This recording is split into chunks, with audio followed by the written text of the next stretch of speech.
Imaginemos hace 50 años. Toda América Latina y el Caribe era víctima de la Guerra Fría, las dictaduras y los gobiernos conservadores.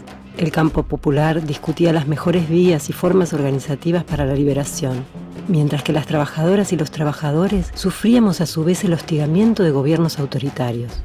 Y en los distintos enfrentamientos, tanto los políticos como los armados, el movimiento obrero y sus derechos eran el verdadero blanco.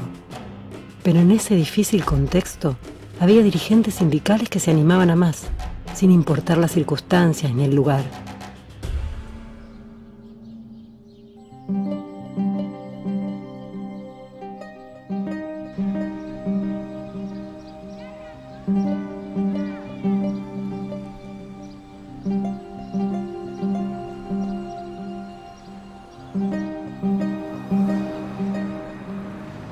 Yo en realidad empecé a trabajar a los 12 años, de mandadero en una farmacia. Trabajé en un bazar, trabajé en distintos lados, siempre muy chiquitín, en una fábrica que hacía tacos de zapatos para mujer, que existe la fábrica, Carlín, mi hermana. Me fui de mi casa porque tenía problemas con mi padre. Mi madre murió cuando era un chico, así que mi madrastra, porque me quedaba en reuniones hasta tarde y volvía muy tarde, pero trabajaba. El otro día a las 6 estaba en pie. Pero le molestaba que llegara tan tarde. Entonces tenía discusión todo el día. Dije, no, ¿para qué? Vamos a llevarnos mal. Agarré y me fui a vivir solo, que era un altillo con otro muchacho.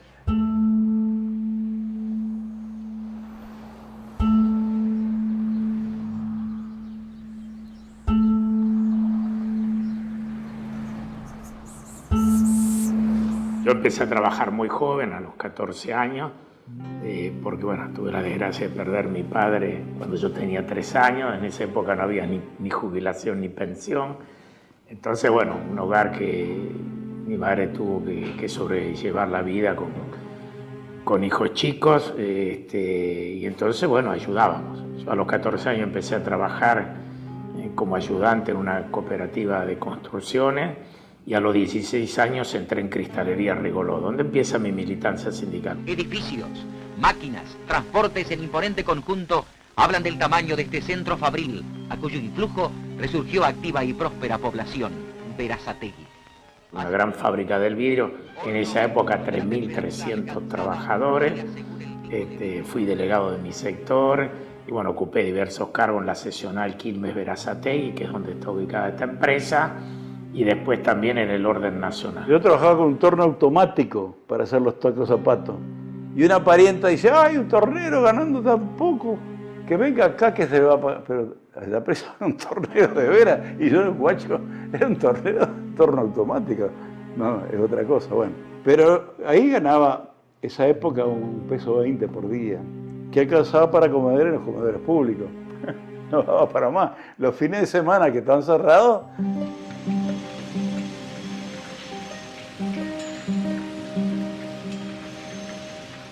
entré a trabajar en la construcción, en el hospital de clínicas, estaba haciendo el hospital.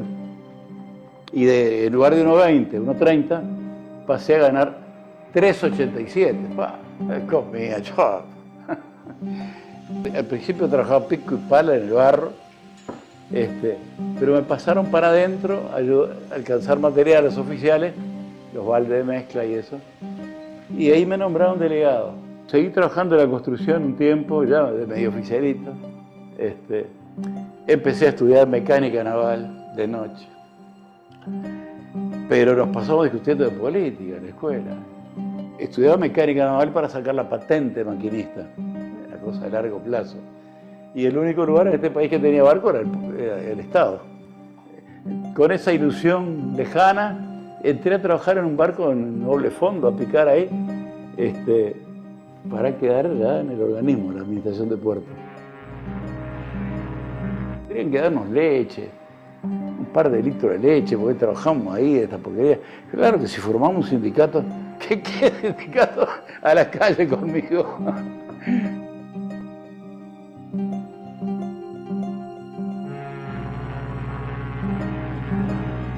Me voy del vidrio en el año 63, un gran amigo mío, Carlos Aullero, que fue diputado provincial, me pide si colaboraba con él en materia social en La Plata, donde era diputado y presidente de bloque.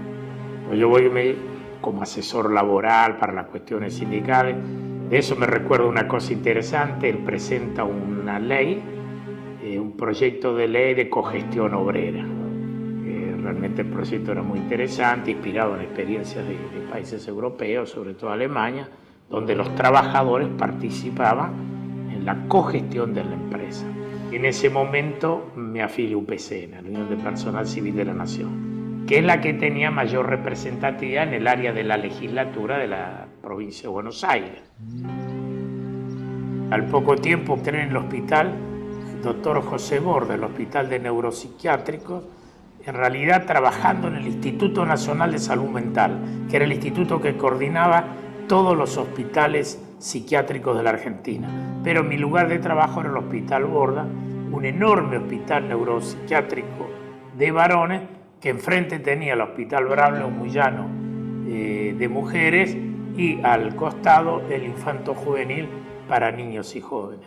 Ese fue mi trabajo en el Borda, realmente una experiencia muy importante en el seno de la administración y sobre todo en el sector de salud pública del que provengo. En ese interín había trabajado para el Banco República. Era la época del Estado acá, que protegía al agricultor y compraba, por ejemplo, trigo, que se plantaba mucho trigo, aseguraba la compra, el precio y la calidad. Bueno, entré en eso a trabajar. Trabajé 15 años en eso, por todo el país, pero en el puerto siempre era el encargado de los barcos, porque conocía el movimiento del puerto. Y ahí se formó, lógicamente, un gremio primero del personal más calificado. Y como yo iba a trabajar a todos lados, tenía que recibir trigo por todos lados, en todos lados que iba organizando el sindicato repetido. Y habíamos formado un sindicatito los empleados calificados, digamos, y ya dijimos, no, vamos a formar un sindicato único nacional. Éramos 1000 tipos, que controlábamos todo el movimiento, controlábamos eso, el movimiento cereal, pero controlábamos los molinos que estaban intervenidos, estábamos fiscales de los molinos también. Bueno, ahí también me quisieron echar por organizar a gente, que no era trabajo, más ganas. Y cuando terminó eso nos pasaron al Ministerio de Ganadería, donde tuve 30 años, Ministerio de Ganadería, Agricultura y Pesca. En esos años, en diversos países de la región, existían prohibiciones para agremiarse, como era el caso de Brasil y Bolivia. Y en otros, como en Colombia y Ecuador, se imponía la limitación a asociarse, dejando a los obreros sin la posibilidad de formalizar en un sindicato o en una federación. La mayor parte de las organizaciones sindicales de América Latina y el Caribe tuvo que resistir intervenciones e incluso muchas veces represiones sangrientas. Era muy difícil empezar a forjar la unidad de los trabajadores, más aún de aquellos que prestaban servicios en reparticiones de estados que no eran democráticos.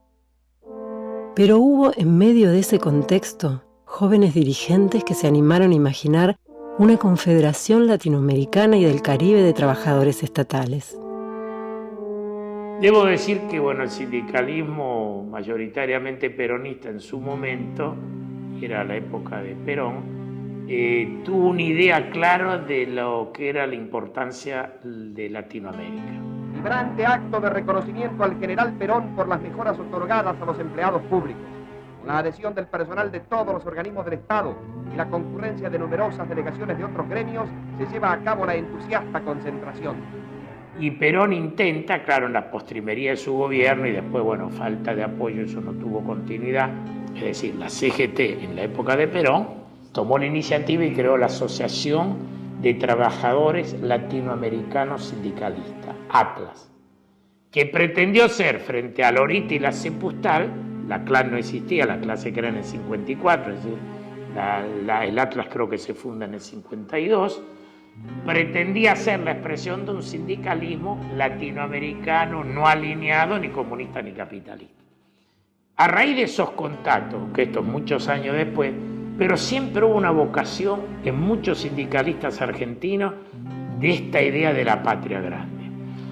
Y los compañeros en ese momento de UPCN toman la iniciativa, por algunos contactos que habían tenido con uruguayos, de relacionarse, intercambiar visitas con la COFE de Uruguay, a la cual se suma que tenía relaciones con Uruguay la Confederación Nacional de Servidores Públicos de Brasil.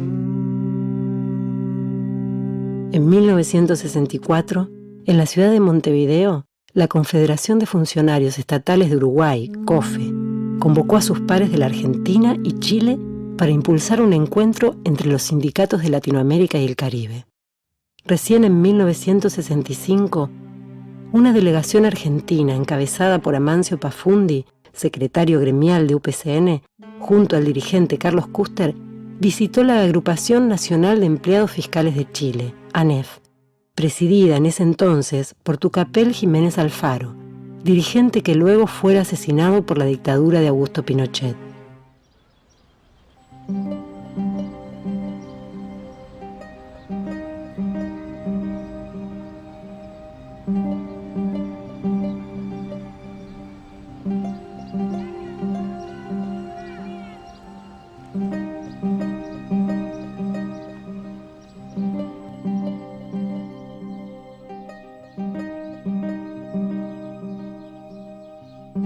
Mi padre venía de una familia clase media baja, producto de que eran muchos hermanos.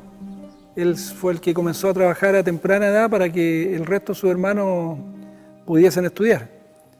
Y es así como él ya a los 17 años ya estaba trabajando, mientras sus hermanos estudiaban en la universidad. Y él entra al aparato público, entra, me acuerdo, en un organismo público acá que se llamaba en ese entonces Lavaderos de Oro, y entra como cargador, cargando cajas, sacos.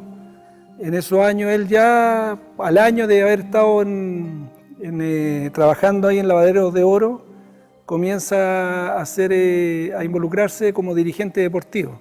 Y de a poco, no solamente empezó a hacer su carrera como funcionaria, fue ascendiendo porque con el tiempo y con los años él llegó a ser jefe de presupuestos, y por el lado haciendo su carrera como dirigente sindical.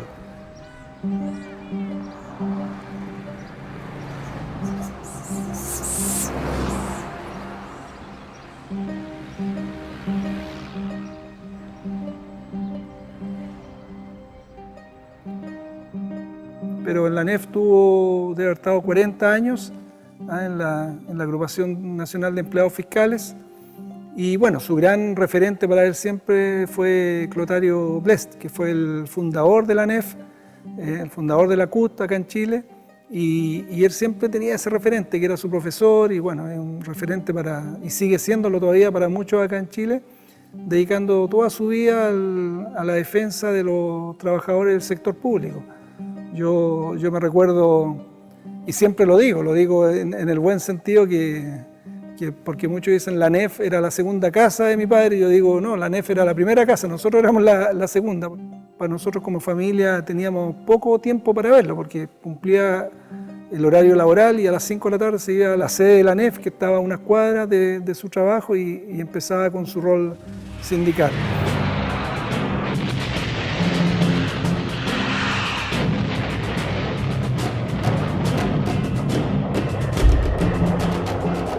Llega el golpe de Estado en Chile, ¿no es cierto?, donde todos los actores políticos, muchos asesinados, muchos relegados, muchos presos, muchos exiliados. Por lo tanto, los que comenzaron a jugar un rol activo en Chile por la recuperación de la democracia y la defensa de los trabajadores y la libertad de este país fueron los dirigentes sindicales, los dirigentes sociales y sindicales. A comienzos de la década de los 80, Tucapel era ya un decidido opositor al gobierno militar y a sus orientaciones laborales. En medio de un clima con partidos políticos atomizados y organizaciones sindicales desmembradas, según muchos, este era el único hombre capaz de unir a las distintas corrientes de los trabajadores. En este encuentro con las mujeres, poco antes de su muerte, Tucapel pronunció un encendido discurso en el que llamó a la unidad y a endurecer posiciones frente al gobierno. Que la unidad tenemos que hacerla hoy día, compañeros. No esperemos mañana, hoy día. Y que ese sea el mandato, ¿saben? El mandato con más fuerza de ustedes. Exigirle a los hombres que tengan pantalones para que vuelva la democracia, la libertad. Ese edificio de la ANEF, que en esos años las organizaciones sindicales estaban prohibidas, los sindicatos prohibidos, pero la ANEF siguió jugando un rol, siguió con las puertas abiertas y mi padre de a poco fue creciendo su imagen, creciendo su figura en Chile, hasta que se transformó en una, como sale en los expedientes de los tribunales de justicia, ¿no es cierto?, una piedra en el zapato para Pinochet. Fue acusado de hacer intentos por revivir la que se planteaba como una temida y desprestigiada Central Unitaria de Trabajadores, y también se culpó a la mano oscura del marxismo y del comunismo de alentar desde las sombras manifestaciones contrarias al régimen. Según sus círculos más cercanos, desde hace tiempo, los movimientos del presidente de la ANEF eran sometidos a estricta vigilancia por parte de los organismos de seguridad. Luchó incansablemente por la unidad, primero no solamente de los trabajadores, sino que él quería una unidad mucho más amplia. Siempre quiso que esa unidad abarcara a estudiantes, a dueñas de casa, no solamente a los trabajadores, sino a trabajadores del sector privado. En base a esa unidad se hicieran los esfuerzos para que Chile recuperara su democracia y su libertad. Hasta que, ¿no es cierto?, llegó ese fatídico día donde a mi padre se le secuestra varias horas y nosotros, ¿no es cierto?, sin saber de él, por casi toda la noche, aparece al otro día asesinado en su taxi, porque tenía un taxi que en su hora libre también se daba el espacio para manejar, para trabajarlo. Y claro, el día 25 de febrero se encuentra su cuerpo asesinado, degollado, en un sector muy lejano a Santiago, que era un sitio eriazo, y que nosotros desde el primer minuto supimos que habían sido las fuerzas represivas de la dictadura. La muerte de Tucapel Jiménez, su asesinato tan cruel, tan cobarde, es una herida abierta en el corazón de los chilenos, particularmente de los trabajadores. Quiero enviar este mensaje como en última instancia mi salida. Para mi mujer, Aide Fuentes Salinas, a mis hijos queridos, si algo me pasa, sea para ustedes mi palabra de aliento. Adiós, seres queridos. Por último, quiero decirle a los trabajadores de Chile, a los trabajadores de mi país, a los trabajadores fiscales, a la Agrupación Nacional de Empleados Fiscales, mi querida ANEF, que los problemas que afectan a los trabajadores y especialmente al sector público, que se les resuelva. Y ojalá a la brevedad posible. ¡Viva Chile!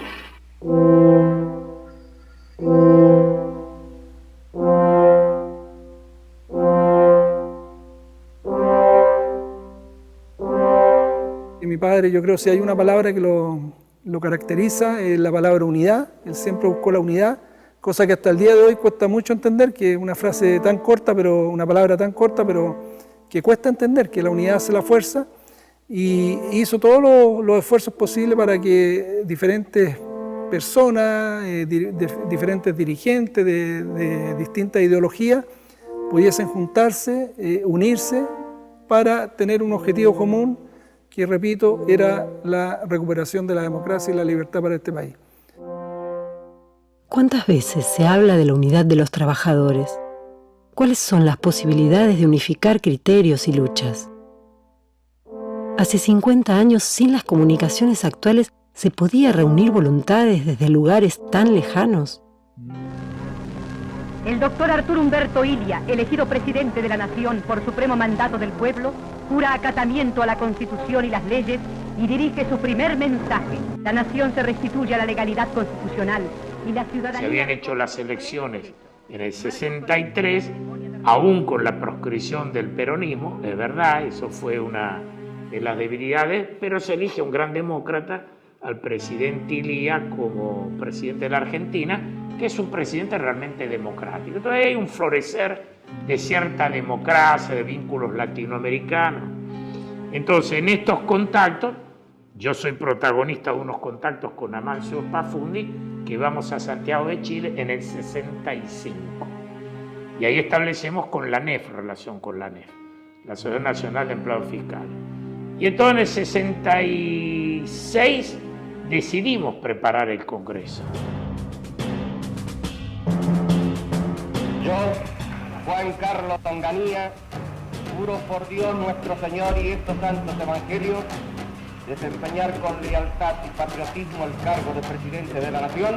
Viene el golpe de Onganía en el año 66. En ese periodo yo tengo algunas responsabilidades nacionales en UPCN y junto con Amancio Pafundi, que era secretario general adjunto, bueno, integramos un bloque que no era fácil después del golpe del general Onganía en el 66, tener una posición crítica con la dictadura.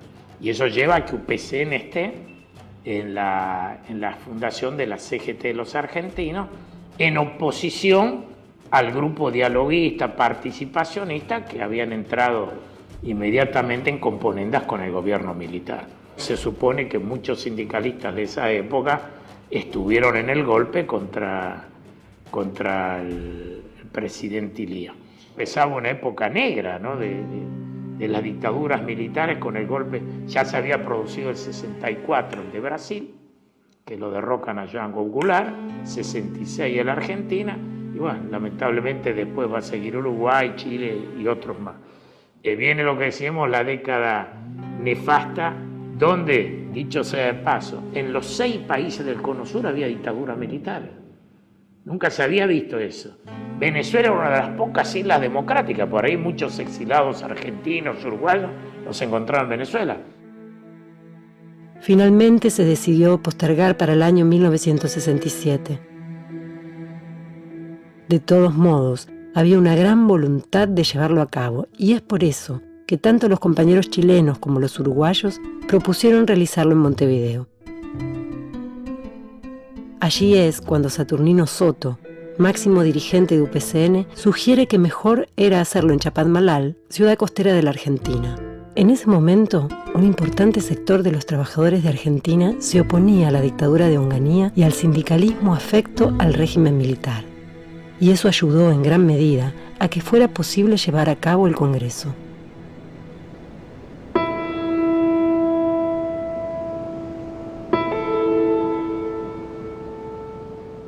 Y nos vamos a una colonia de Chapadmalal que no sé quién conseguía de una manera muy económica. Y vamos, no me voy a olvidar, ustedes no se van a acordar ahora, habían unos micros grises que llamaban de freno de aire. Los micros urbanos, los que andaban por la ciudad, que era una suerte de tranvía, nada más que eran micros, largos pero micros.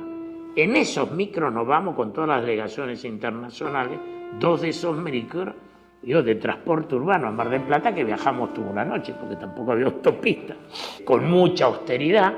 Tampoco los gremios tenían en ese momento muchas facilidades y recursos económicos, sin mucha prensa para afuera.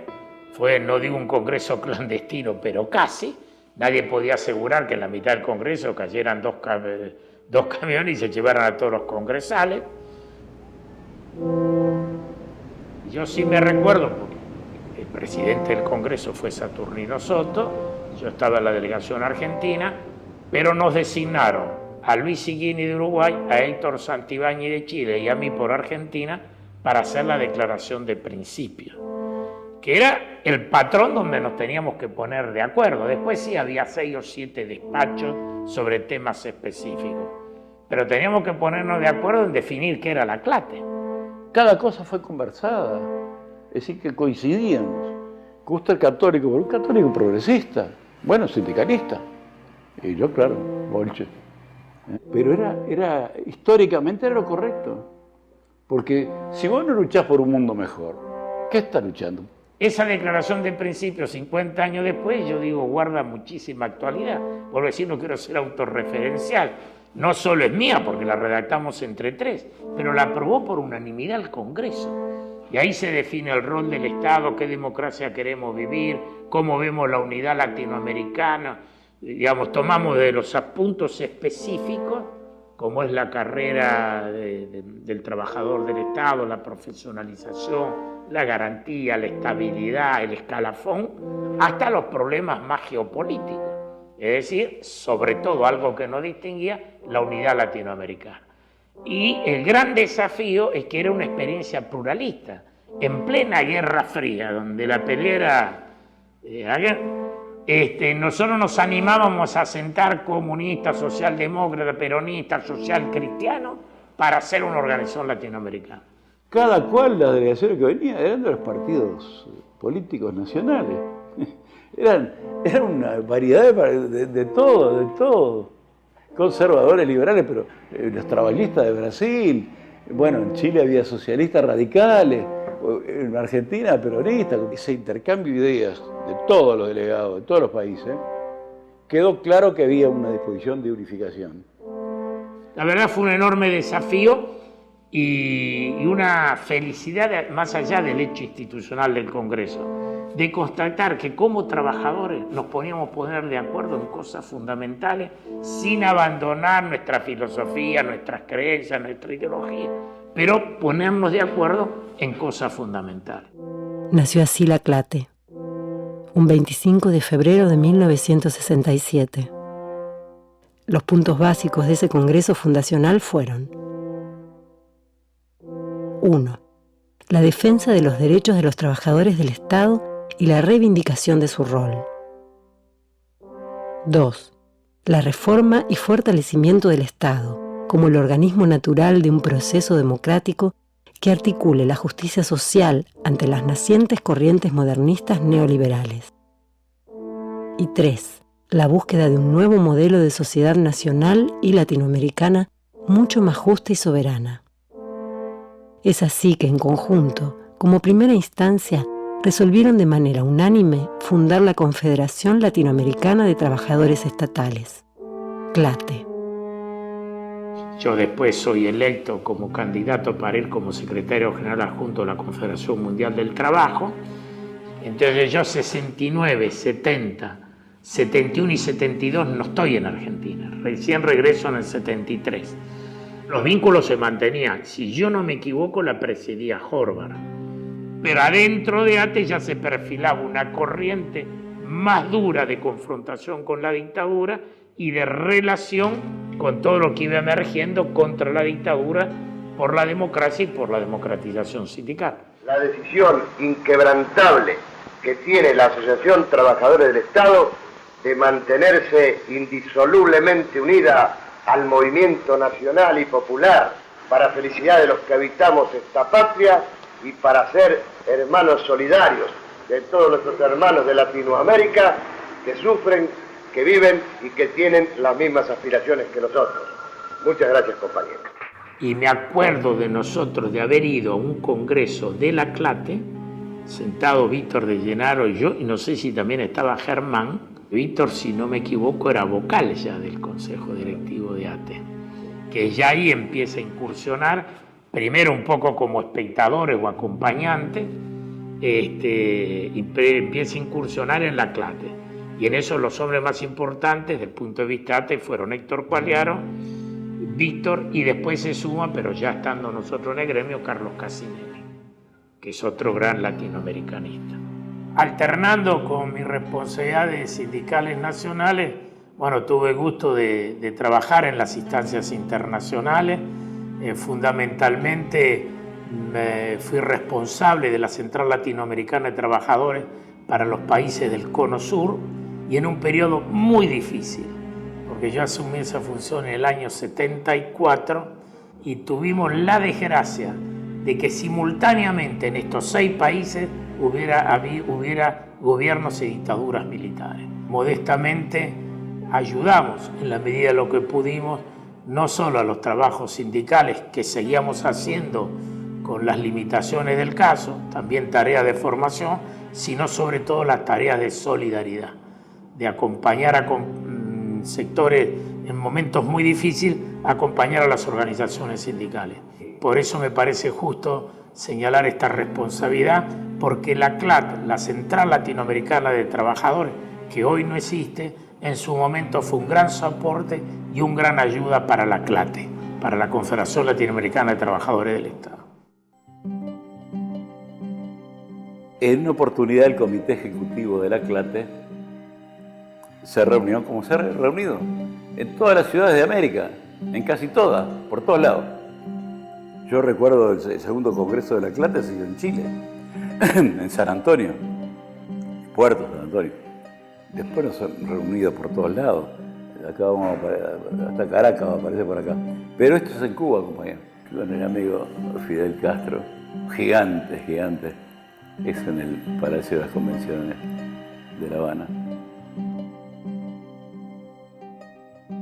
En esta foto, el presidente Raúl Alfonsín, un gran presidente de Argentina, está saludando a nuestro amigo Luis Seguini, representante de la COFE y en ese momento vicepresidente de la CLATE, en ocasión de una reunión del Comité Ejecutivo de la CLATE, en la cual fuimos recibidos por el presidente de la República. Esta es una visita, una entrevista que teníamos con el presidente Alfonsín, donde se ve los compañeros de Uruguay, que está también Carlitos Custer, lo cual la transforma en una foto realmente histórica. Bueno, en esta foto tenemos la mesa directiva que presidió el primer congreso de la CLATE en Chapadmalal en febrero de 1967. Bueno, ubico acá a Saturnino Soto, secretario general de UPCN, acompañado de Néstor Sarabia, de los trabajadores del Ministerio de Obras Públicas de Argentina, a nuestro querido amigo y compañero Luis Seguini, de la COFE, de la Confederación de Funcionarios al Servicio del Estado de Uruguay, el compañero Bisneir Mayani, presidente de la Confederación de Servidores Públicos del Brasil, y el compañero Héctor Santibáñez, representante de la ANEF, la Asociación Nacional de Empleados Fiscales de Chile, y en alguna medida también representante personal de su presidente, el compañero recordado Tucapel Jiménez Alfaro, que era realmente el presidente de la ANEF. Vemos acá compañeros de Paraguay, de Perú y de Argentina, pero era la mesa realmente que dirigió el Congreso.